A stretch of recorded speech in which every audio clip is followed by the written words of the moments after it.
The world of Witcher 3 is a call to adventure. Working on it, filling it with content, was a really exciting task, because apart from key locations, we weren't really limited in placing anything in it. We took close consideration of all terrain-given advantages and placed battlefields, villages, castles, ruins to places where they belonged in the most natural and immersive way. Scattered across the world we've created are hundreds of points of interest. From natural rock formations to abandoned buildings, these points of interest will tease you, some of which can be seen from a mile away. Each one was handcrafted with its own backstory, its own challenge, and of course, most importantly, its own reward.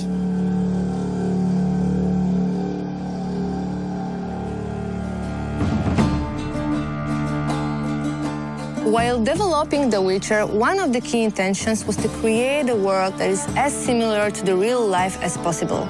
That's why we've created a complex community system which is growing along with player and the storyline.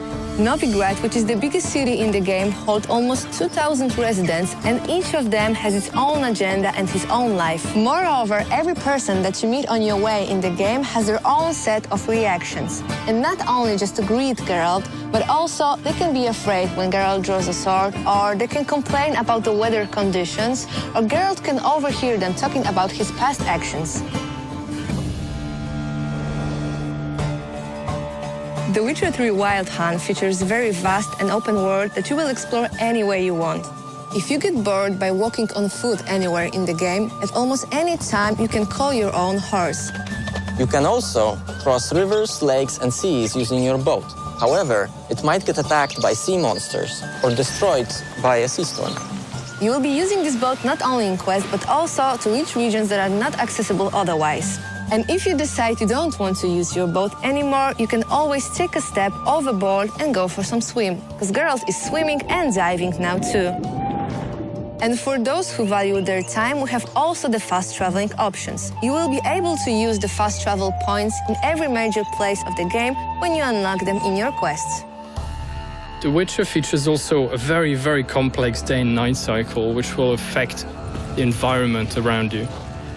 As night falls, new beasts and unique monsters will awake.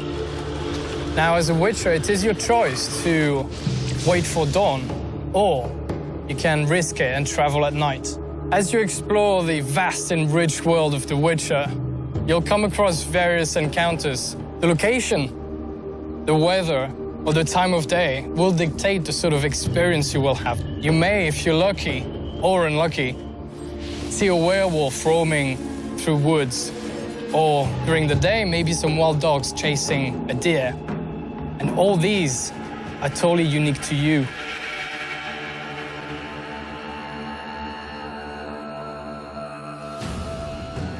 Geralt's original profession is a very important part of the lore, so we wanted to treat it respectfully.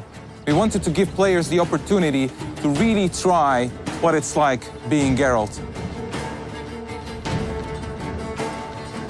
A Witcher's sole purpose is to find and slay monsters. To even the odds, they go through rigorous training and also undergo many mutations that give them superhuman strength and reflexes. When hunting, a Witcher's first task is to investigate. Just like in a real hunt, players can stumble upon these monsters in many, many ways. Geralt can pick up their tracks and marks using his Witcher senses, villagers might complain about mysterious disappearances, or the monsters might just straight on attack him when he's roaming the wilderness. Then, a Witcher must prepare for the fight. Geralt is never alone with his sword. He can take all sorts of elixirs, bombs, alchemical concoctions that will aid him in his battle and make defeating these monsters easier. He must choose wisely, because any mistake can cost him his life.